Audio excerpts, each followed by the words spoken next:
Welcome to another episode of St. Albert's Study.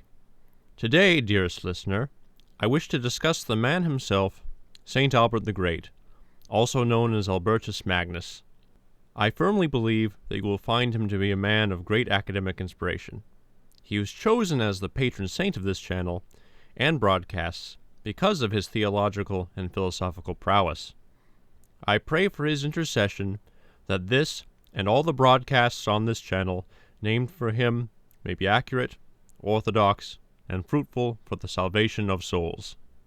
The birth of St. Albert is somewhat unknown. Scholars put it around 1200 in the year of our Lord, with numbers varying from 1193 to 1206. Older sources indicate that he was the eldest son of Count Bolstad. However, it seems that that piece of information may be disputed. When he came of age, he went to study at the University of Padua, and in 1233 joined the Order of St. Dominic. He then studied theology at multiple locations, including Bologna and Cologne. He then taught in many locations. In 1245, he went to the University of Paris and would receive his doctorate there. He continued to teach, and even took a most interesting student, the man who would come to be known as St. Thomas Aquinas. In 1254, St. Albert became the provincial for the order in Germany, and 2 years later went to Rome. There he became the master of the Sacred Palace, a position which can be called the Pope's theologian. Certainly a great honor and a testament to his faithfulness and prowess in his field.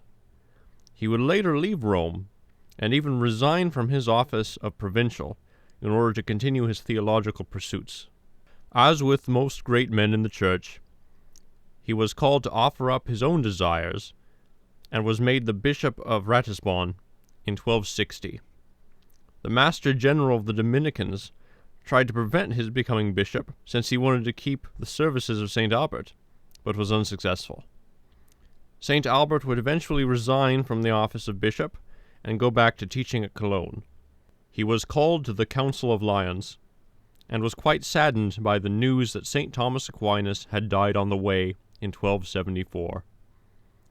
When parties in the Church attempted to have St. Thomas's teachings condemned around 1277, St. Albert personally traveled to Paris to defend the works of his student. In 1278, Albertus Magnus began to suffer from memory problems and declined in health. He went on to the beatific vision in 1280. The many writings of St. Albert the Great filled 38 volumes when compiled in 1899, and covered most topics of human knowledge, including theology, philosophy, the sciences, and law. So broad was the scope of his knowledge that he was given the title Doctor Universalis. He was a powerful figure amongst the scholastic thinkers of his time, and indeed helped establish the resolute philosophical foundation of thinking in the Church. He was beatified in 1622 and canonized in 1931 by Pius XI. What so draws me to St. Albert is not simply his magnificent mind and plethora of writings, but that he is somewhat unknown. Even the least informed amongst the faithful know of St. Thomas Aquinas. Atheistic philosophy departments at modern universities know him simply as Thomas. But do they know of his teacher? Could someone begin an argument with, as Albert says, in the same way they could with, as Thomas says? I do not think this is the case, and it is a shame. St. Thomas is certainly worthy of his fame. I do believe, however, that his great teacher deserves more devotion than he receives.